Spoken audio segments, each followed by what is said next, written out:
Қалай жіпті дұрыс байлау керек? Көбісі бүйтіп байлай салады. Иә, бүйтіп байлай салады. Осы видеоның соңына дейін көріңіздер. Сол кезде мен сіздерге 4 минуттың ішінде топ 3 байлау түрін үйретемін. Ассалаумағалейкум барлықтарыңызға. Сіздермен мен Абылхан. Бұл Астана балықшы YouTube каналы. Сонымен жаңа айтып өткенімдей, бүгін 4 минуттың ішінде топ 3 байлау түрін үйренеміз. Ол сегіздік байлау, қазық бау шалып байлау және күрмеп байлау. Осы видеоның соңына дейін міндетті түрде көріңіздер. Сол кезде осы байлау түрлерін міндетті түрде сіздер үйреніп аласыздар. Және комментарийға сіздер осы айтып өткен байлау түрлерінің қайсысын білесіздер, міндетті түрде жазып кетіңіздер төменде. Және каналға жазылып, лайк басып, достарыңызбен бөлісуді ұмытпаңыздар. Кеттік! Ең бірінші байлау түрі сегіздік байлау түрі деп аталады. Ол күнделікті біздің байлау жүрген байлау түрімізге өте қатты ұқсайды. Күнделікті кез келген адам барлығы білетін байлау түрі мынау. Мынаны барлығы да біледі, мынандай байлау түрін, міне кәдімгі. Мынаның барлығы біледі. Сегіздік байлау түрі осы байлау түріне өте қатты ұқсайды. Ол үшін мынандай арқанды, жіпті немесе байлау үшін бүйтіп аласыздар да, кәдімгідей байлап келе жатасыздар. Тек қана мынаны 360 градусқа айналдырып жібересіздер, бүйтіп ішіне сала саласыздар. Сол кезде сіздерде мынандай сегіздік байлау түрі шығады. Мына түрі өзі сегіздікке ұқсайды. Оны қай кезде қолданады дейсіздер? Оны мынандай кезде қолдануға болады. Мысалы, сіздерге осындай арқанды немесе жіпке басынан мынандай ілмек жасау керек.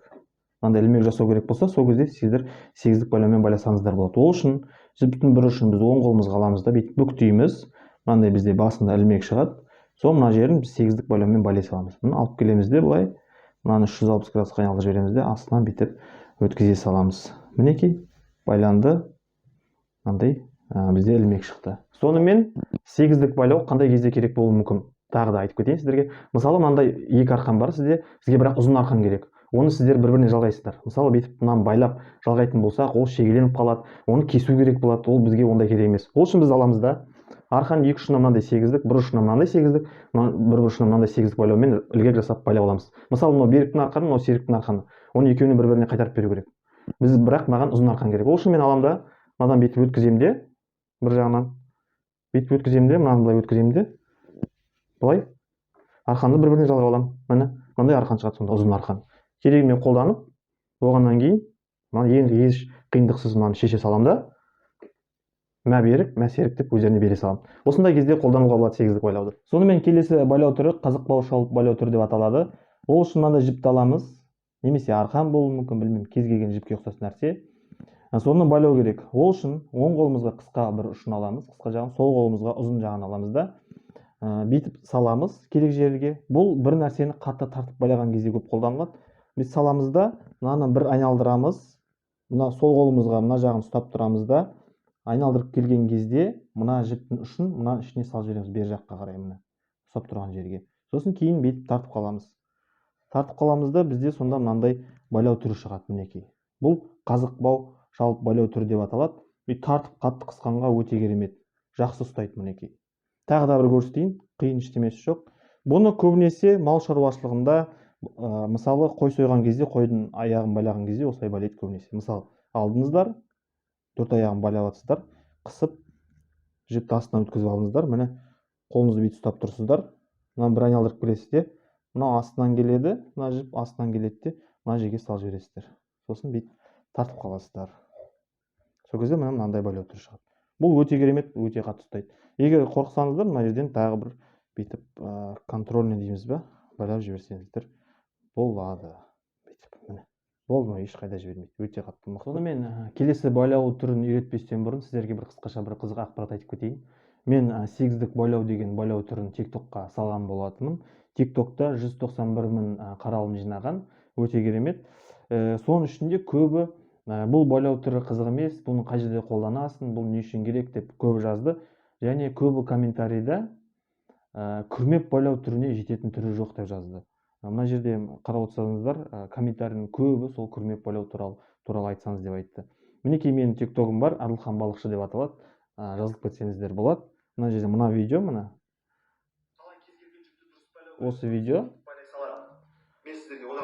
191 мың просмотр жинаған. Сол үшін мен топ 1-ге қазақтың күрмеп байлау түрін қойдым, және сіздерге қазір соны үйрететін боламын. Сонымен топ 1-ші байлау түрі күрмеп байлау түрі деп аталады. Мен үшін ол топ. Көбі жаңа комментарийда жазып кеткендегідей, қазір сіздерге көрсетейін қалай байлау керек екенін. Ол да қиын ештемесі жоқ. Оны аламыз да былай оң қолымызға жіптің қысқа ұшын ұстаймыз, сол қолымызға ұзын түрін ұстаймыз және оң қолымызды мынаның астына бүйтіп саламыз да, мынадан бір дөңгелек бүйтіп айналдырып келеміз де, мынаның арасына бүйтіп салып, мынандай мына жерге бау дейміз ба, гүл дейміз ба жасаймыз да, бүйтіп тартып қаламыз. Сол кезде бізде мынандай байлау түрі шығады. Мынау өте керемет байлау түрі. Бұл ешқашан ары қарай бүйтіп қысылып қалмайды. Және тез оңай шешіледі. Тартқан кезде шешіле салады. Тағы да көрсетейін. Мінекей, жіптің мына ұшын алдыңыздар. Оң қолыңызға ұстаңыздар, қысқа ұшын.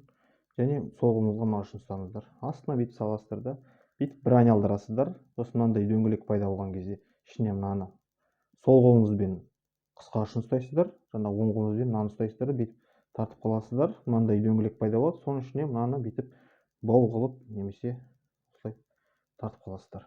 Сол кезде мынандай байлау түрі шығады. Мынау өте керемет, мынаған қысылып қалмайды. Осындай байлау түрі қазақтың күрмеп байлау түрі деп аталады. Және тез шешіледі. Бұл кез келген нәрсеге қолдана беруге болады. Охота, рыбалка, мал баққан кезде, мысалы, туризмде, охотада қолдана берсеңіздер болады.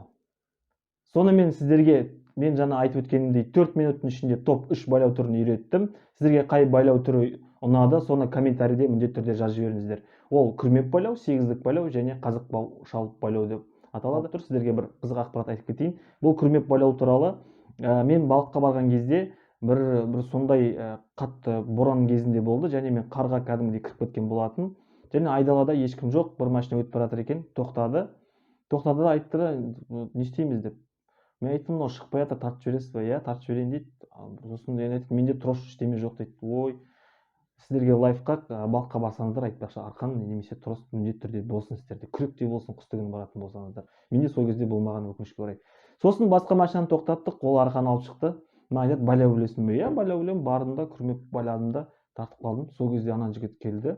Өзі бір афганец жігіт екен, тоқтатты, қаратты, маған бүйтіп айтады. Сен мынаны қайдан білесің деп. Мен айттым, мен нағашыларым үйреткен, кішкентай кезінде баяғыдан деп. Мен айтады, біліп жүр сен нағашыларың мынандай адамдар деп. Сол айтқандай күрмеп байлау түрі, сол кезде байладық, арқанды шығардық, аман есен, ешқандай тартылған жоқ, кері шешіп алдық. Тымда үзген де жоқпыз, жыртқан да жоқпыз, қысылып та қалған жоқ. Тез сол кезде тоқтаған машинаны сол кезде бір 5 минут па тарттық та арқаны кері бере салдық. Сол сияқты өмірде өте керек болады. Осы байлау түрлерін сіздер міндетті түрде үйреніп алыңыздар. Каналға жазылыңыздар, лайк басыңыздар, аман болыңыздар, сау болыңыздар. Бүйтіп көтеруім керек па? Былай? Айдан көтерсем көрінеді ме?